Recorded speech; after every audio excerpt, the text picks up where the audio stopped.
Salut les gars, ça va? Vous avez vu, on a un travail là à faire sur le crowdfarming. Vous savez ce que c'est ou pas? Alors pas du tout, j'en ai jamais entendu parler. C'est quoi? Première étape, c'est de se renseigner sur le sujet à travers une étude documentaire.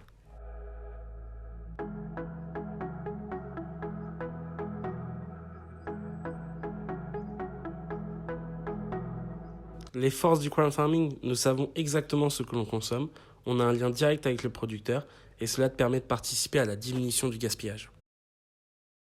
Les faiblesses, le système est encore trop peu connu en France, les prix sont parfois plus chers qu'en grande surface et il peut y avoir des problèmes avec la livraison.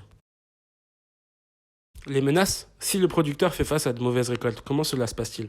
De plus, la concurrence est forte avec des supermarchés qui proposent de grands rayons de fruits et légumes frais. Les opportunités? Beaucoup de personnes veulent de plus en plus consommer local. Cela nous permet d'aider des petites structures et il y a des possibilités de développement sur d'autres secteurs.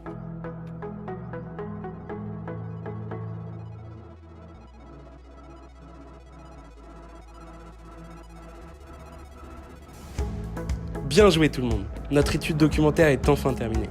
Nous voyons donc bien que le crowdfarming est un concept éco-responsable qui peut avoir de belles années devant lui. Nous devrons confirmer cela avec notre étude qualitative.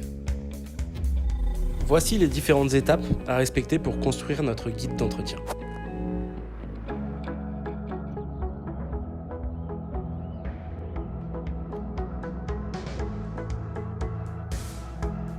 Nous avons donc mené des entretiens individuels directifs. Cela nous a permis d'en savoir plus sur les attentes des consommateurs et leurs remarques sur le crowdfarming.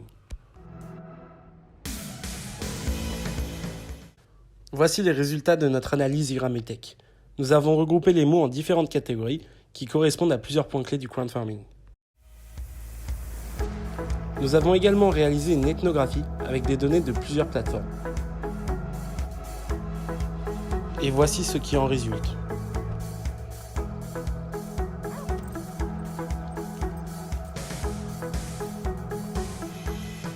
Voici nos recommandations finales à la suite de notre étude de marché sur le crowdfarming.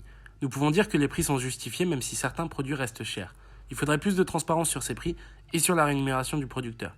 Ensuite, il faudrait que le système ait son propre service de livraison pour éviter tout problème de retard ou de produits abîmés. De plus, pourquoi pas élargir la gamme de produits proposés avec de la viande et du poisson, même si cela paraît plus compliqué à transporter.